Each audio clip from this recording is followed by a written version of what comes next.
1 Corinthians chapter 3 verses 16 and 17. Do you not know that you are God's temple and that God's Spirit dwells in you? If anyone destroys God's temple, God will destroy him.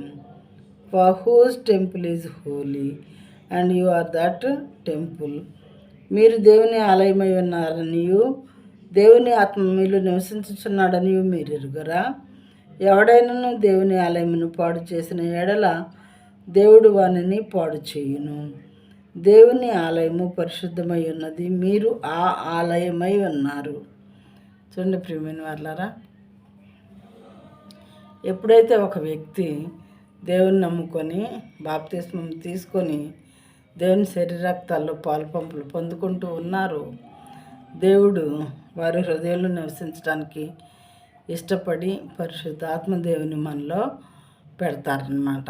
ఎందుకు పరిశుద్ధాత్మ దేవుడు ఏం చేస్తూ ఉంటారు మనలో ఉండి అంటే, పరిశుద్ధమైన మార్గంలో దేవుని మార్గంలో నడవటానికి దాని నుండి తప్పిపోకుండా జాగ్రత్తగా ప్రతి క్షణం మన ప్రవర్తన సరిచేస్తూ ఉండటానికి పరిశుద్ధాత్మ దేవుడు మనకి గైడ్ చేస్తూ ఉంటారు.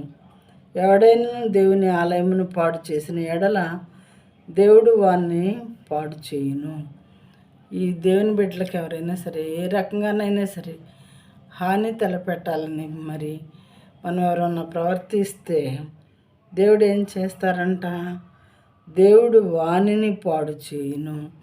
ఏ విధంగా దేవుని బిడ్డలకి హాని చేసినా దేవుడు చూస్తూ ఉంటారు. పరిశుద్ధాత్మ దేవుడు లోపల ఉంటారు కాబట్టి మరి ఏం చేస్తారు ఆయన అంటే, వాళ్ళని పాడు చేస్తారంట. ఏ విధంగా పనిష్ చేస్తారో మనకైతే తెలీదు.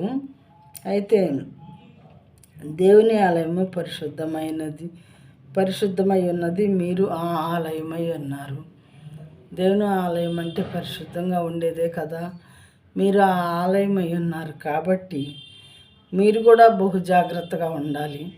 దేవుని బిడ్డలు ఎలా ఉండాలో అలాగే జీవించాలి. కానీ మీ ఇష్టమైనట్లు జీవించి ఆ శరీరాన్ని పాడు చేయడానికి మీకేమాత్రం అధికారము లేదు. ఒకసారి దేవుడు మనలో ఎంటర్ అయిన తర్వాత ఈ వాక్యాలన్నింటినీ కూడా మనం మనసులో పెట్టుకొని నూతనమైన సంవత్సరంలో దేవునికి అతి సమీపంగా దేవుని హత్తుకొని ఆయన మీద ఆనుకొని జీవిస్తూ ఆయన మార్గంలో జీవించాలని దేవుని నామమును బట్టి మిమ్మల్ని మనవి చేయిస్తూ ఉన్నాను.